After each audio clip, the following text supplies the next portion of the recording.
Geoffrey and I met in Monterey, California, over 20 years ago, and we've been a really close couple almost all the time, but more so now since he's ill. I mean, I was a dancer, and the dancing was so exciting, it was so enjoyable, and, you know, and suddenly it's all taken away. It's like, you know, it's an idiot, you know. Geoffrey and Donald live in Palm Springs, California. Geoffrey, a professional performer since 1947, has been acting and dancing throughout life. Although having had symptoms for many years, it wasn't until 2010 that his partner Donald observed something that eventually led to a Parkinson's disease diagnosis. He was in a performance about 4 years ago and sang, and he wouldn't smile, and I kept telling him to smile. He did tell me that I had lack of expression. If you were in movies or soap operas, which I was, it's very important that you do have expression. An actor that has no expression has no life. This masking of the faces is part of the slowness of Parkinson's disease. Dr. Stacy Horn is a well-known movement disorder specialist living and working in Philadelphia. She is certified by the American Board of Psychiatry and Neurology and has long and extensive clinical experience. It can be one of the first symptoms. So it may appear to caregivers and people surrounding them that they may be depressed or unhappy, when in reality they really just can't show the smile like they did in the past because of slowness of movement. Now, no speed. We're not trying to do it fast. Let's sit back down. Fit After 50 has been a great benefit. I mean, I think it's a very good routine because as simple as it may look to do, we're doing what we can at the level that we can. Of course, it's also age. I'm 83, for God's sakes. You know, I don't expect to do pirouettes or jetés or anything. Okay, let's go up the back. Hands up the back. That's it, Geoffrey, up. One of the things that I'm working with in Geoffrey is trying to get greater shoulder flexibility. I put my hand up so that he knows that he has to keep going until he feels the tactile sensation. Otherwise, he doesn't know where he is in space, and he doesn't know how far he's traveled. And he won't go nearly as far as I want him to without having a goal. Before Parkinson's, we each had 50% of the load, including washing, cleaning, all those things, washing clothes.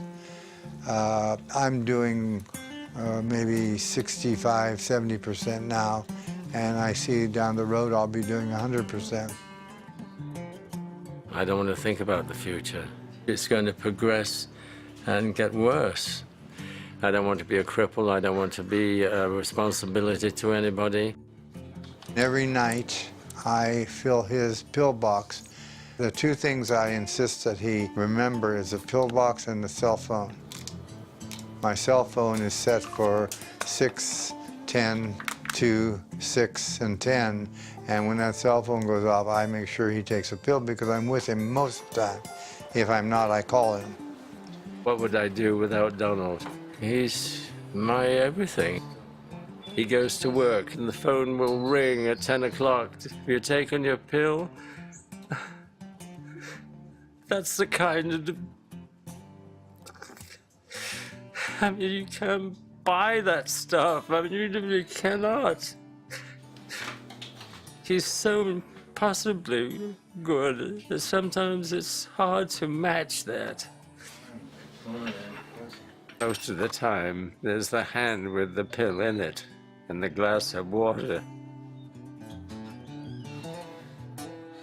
Being the sole caregiver is an increasingly heavy burden on Donald. Therefore, at the local senior center, he regularly attends a support group for caregivers. The most difficult thing is dealing with his dementia. When Geoffrey was first diagnosed, he was in total denial. And I went to therapy for about 3 months for myself, sometimes twice a week, because I couldn't handle it. Caregiver support groups are really important. The caregiver often has increased burden of physical stressors, but also emotional stressors because they are losing their partner that they've had for years. The partner that has Parkinson's disease may not be as socially interactive.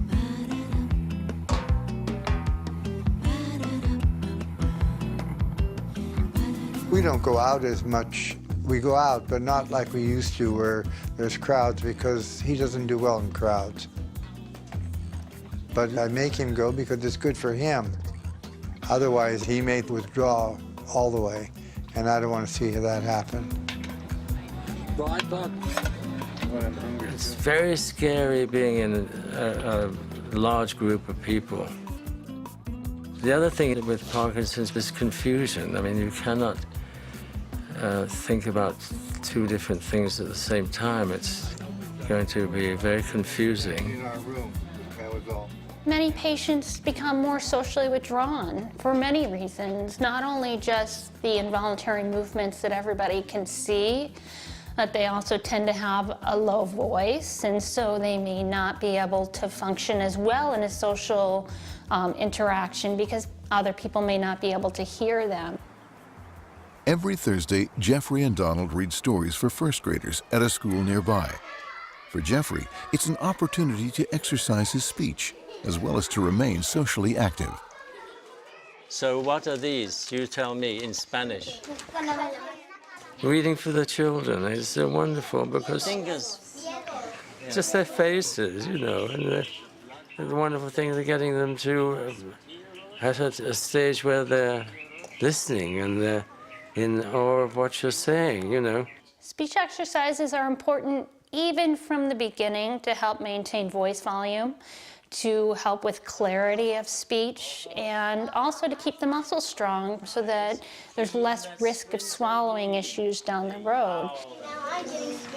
Zombies march beneath the tree where branches arch. And you're doing what you've always done in your life. You've been performing, you know. It's kept me in touch with what I am, you know. A storyteller, an actor.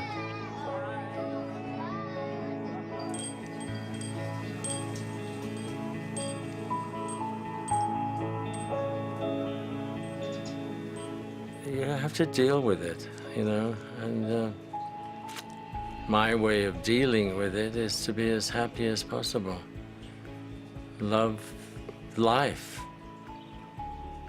Find things that you love to do, like the painting and the singing and unfortunately the one that I would want most of all is to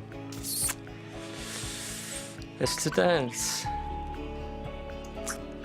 Feel that wonderful expression, which was my life.